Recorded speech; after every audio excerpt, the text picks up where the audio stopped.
Genius Nation, good morning. Welcome back to a beautiful day. Wherever you are in the world, I hope that your day is started off blessed and you're ready to have an amazing day. As always, I'm super excited that you are here with us this morning.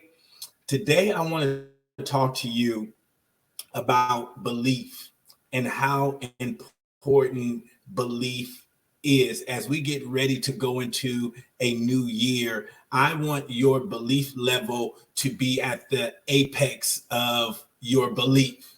I want you to believe so big. I want you to believe so bold. But to believe at this level, you must believe what you believe. And here's the thing about belief: you get to choose what you believe. Each of us get to choose what we believe. And so I'm a stickler. I'm a stickler for believing what you believe. And if you don't believe what you say you believe, then go find something that you can believe. Like, go find something that you can believe. And so when we look at our individual lives, we have this belief compass, and each of us have received a belief compass. Some of us call them moral values or principles, but you have this. You got this maybe from your parents, your grandparents, the community you were raised in, your environment.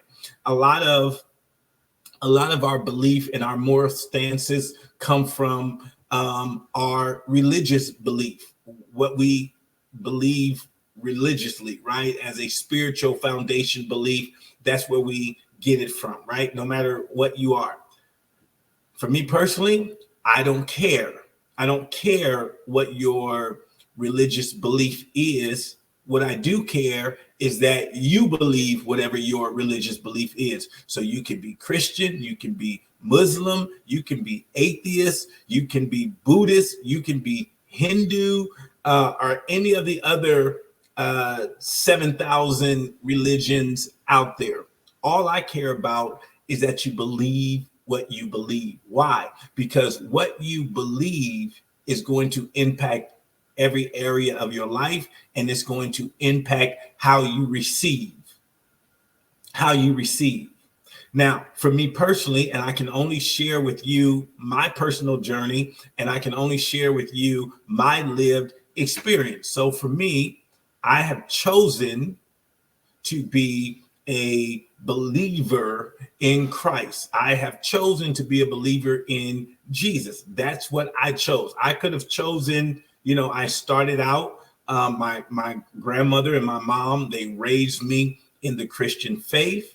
But once I got 18, it was my choice to then discover if I want to stay in that same vein, or do I want to go explore other expressions of belief or faith or anything like that. And for me personally, I studied the majority of all the religions. I have a bachelor's degree in biblical studies. So when it comes to religion and belief from that standpoint, I have a little bit more knowledge than maybe the average person because I have a degree in it. I studied it. But for me personally, after studying all of them, I felt, for me personally, the Christian faith was the one for me. Now, you may have studied something else and come to a different realization, and that's fine. Really doesn't matter to me. What does matter to me, once again, is that you believe what you believe, because your belief is going to impact all areas of your life. It's going to impact all areas of your life. So as we're going into 2024, a couple of questions you need to ask yourself. Like, what do I believe about me? What do I believe about me? You as a person, what do you believe about yourself? What do you believe about yourself? Because you have to see yourself correctly. So what do you believe about you? Do you believe that you're a person that can achieve at a high level? Do you believe that you are a person that was created for significance? What do you believe about you? You need to understand that. Fundamentally, you need to understand, what do you believe about yourself? Now, once again, for me, when it comes to answering these questions, a lot of my answers come from the Bible. For me, when it comes to answering these questions, who are you? Right? How were you created? The Bible does a great job for me answering all these questions. It lets me know that I was made in the image of God. It lets me know that no person that is brought to the earth does not come to the earth without a purpose. So for me, the Bible helps me answer that question. Whatever you believe in, hopefully it helps you to answer that question, right? Then when it comes to what are my capabilities? What are my capabilities? What can I do? Right? What's my skill sets? Once again, for me, the Bible helps me out answer all these questions, right? I understand that I was given a purpose. It lets me know I can do all things through Christ, which strengthens me. So I have a high level of capability. No matter what I believe my mission, my purpose, my vision is on this planet, I can do it. I can accomplish it. That's my belief.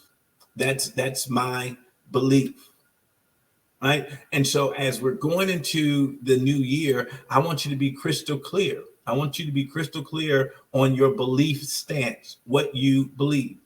And this is, once again, this is a personal endeavor. This is a personal endeavor. This is not by committee, right? You don't have to believe by committee. You believe by your individuality. But once again, I'm going to keep saying this. The most important thing is that you believe what you believe. Because there's a principle that says a double-minded person is unstable in all their ways. See, if you don't have a firm foundation of what you believe and who you are, then you can get shook. You can get shaken, right? You can become unstable. But when you fundamentally understand who you are and what you're basing that on, then you will be firm. You will be planted like a tree that can't be easily shaken or moved. But this all stems from your belief. Like, this all stems from your belief.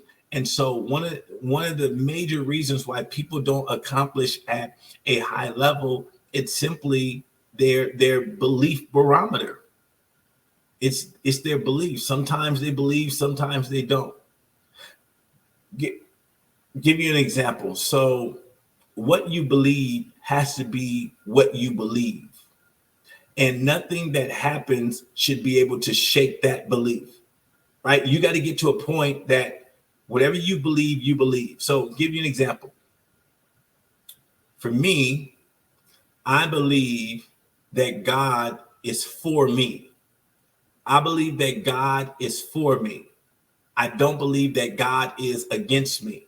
So there's nothing that can happen externally, internally to me, right, that I would ever believe that God is against me. Now, I've seen this. Now, for those of you who don't know, I pastored for almost a decade, right? And I've seen this. I've seen people waver in their belief. I've seen people waver in their faith. Something happens, a loved one dies, they lose a job, something happens, and then they would come and talk to me. And they would come and talk to me because their faith was wavering, their belief. They would ask questions like, why would God do this? Or why would God allow this? Once you are firm in your faith, once you are firm in your belief, those aren't questions that you ask. You don't ask, why me? If something happened to me, why me, God? Because I know already God is for me. He's not against me, right? He's for me. The Bible says there's no temptation that has come unto man that without that temptation, God will not make a way of escape. Also, the Bible says God tempts no man, right? God, the Bible also says, he will not put on more on you than you can bear. So I already know that God is for me. He's not against me.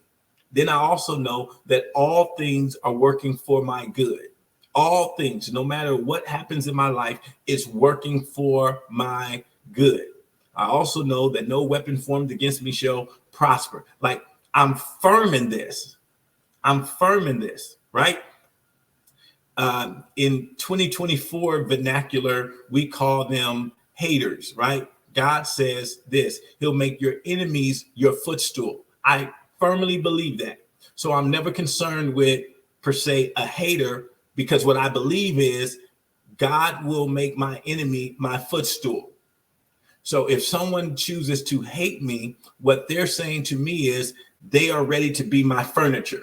And God is going to use that situation to exalt me. That's what I believe. So I don't focus on the hater. I focus on the truth of what I believe. I believe that anyone that's my enemy, God will make them my footstool. That's what I believe. Whatever situation I'm in, the Bible tells me, count it all joy when you find yourself in different situations. Count it all joy. Why? Because the trying of your faith makes you perfect, right? Makes you better. So I'm in a win-win situation. If all things are working for my good, I'm in a win-win situation. It didn't say it's going to feel good. It said it's working for my good. So everything I go through, I understand it is not always going to feel good. I'm not going to like the situation, but it's working for my good. Some way, somehow, I believe that it's working for my good. Even if I don't see the immediate benefit, I realize that it's working for my good. I realize that. I'm firm on that, no matter what. And so this is why I can have peace that passeth all understanding. No matter what situation I'm in, I can have peace that passeth all understanding. Why? Because all things are working for my good. And I'm set on that. I'm not confused about that. I'm set on that is my belief. And that's what I want for you moving into 2024. I want your belief to be so rock solid. And here's why your belief has to be so rock solid: because you get to believe what you believe. You know, I used to tell people, hey, listen, if the Bible's not working for you, if the principles of the Bible aren't working for you, then go find something that works for you, right? Life is too short to be wishy-washy, right? So go find something that works for you. If this doesn't work for you, go find something that works for you. So when people come in, talk to me, and they even may want to challenge me on the Bible, they want to challenge me on the reality of God, the existence of God, and all that, I'm firm. And here's the deal for me. Here's the deal for me. Once again, I made this as an individual choice. I don't need a group committee. I don't need a group committee. I'm already firm that this works for me. Right? Now, at the end of my life, I could come to find out that the Bible was completely hogwash. And I'm fine with that. I'm settled in that, right? I'm okay with that. Once again, you got to believe something. Just choose and have confidence in what you believe. Like, you got to believe something. And so I'm comfortable in what I believe in. I can ride out with it till the wheels fall off. And I'm good with that. Right? And so you have to get to a point, because especially for me, as I approach the age of 50, right, I have maybe less time to live than I've already lived, right? Maybe I have another 50 years. I hope so, but not sure. So I may be in that window where I have less. So I don't have time to be wishy-washy. I don't have time to be going back and forth. I don't have time to be unsettled in my faith or unsettled in my belief. At this point in life, I got to believe what I believe. I got to believe what I believe, right? And I've always taken the approach, what I believe, as long as it doesn't hurt anyone else, as long as it doesn't mistreat anyone else, And that's how you got to be rock solid. I've had people come up and want to talk to me and challenge me and about my faith. And I would just ask them, like, how does it impact your life? How does it impact your life? What I believe, how does it impact your life? Why does it bother you what I believe? Because what you believe doesn't bother me. It's not impacting my life, right? That's the only person I have an issue with, is if your belief intrudes on my life. Long as what you believe and what you do doesn't intrude on my life, like whatever you believe, if your beliefs if your belief is telling you to come burn down my house, then I got a problem with what you believe because it's impacted me. But whatever you do, right, man, you could believe in fried sausage, and you could fry sausage every morning and pray to your sausage. It's not bothering me. It's not impacting me. If you believe that frying sausage and praying the sausage is getting you the results that you want in life, then fry your sausage away. Fry your sausage away. As long as what you do doesn't impact me, I'm fine. And that's how you got to get that resolve in your life, because a lot of times people waste a lot of time debating people on this and that. You don't have time. For what you want to do and for what you want to accomplish and the life that you want to live, you got to get dialed in and focused. And you can't have these moments of what I call insanity, where you don't know who you are, what you believe. You got to get settled in on what you believe. So as we go into 2024, I want you to believe what you believe and wholeheartedly believe it, and do an assessment. Man, do I believe what I say I believe? If I don't believe what I say I believe, then go find something for you to believe, that you can be firm and you can be set and you can make things happen in your life. All right, Genius Nation, that's what I have for you today. I hope I gave you something to think about today, something to expand your mindset, give you some different perspectives for you to go back and get cemented in what you believe. All right, I'll see you guys here tomorrow morning back inside the nation. Have a great day.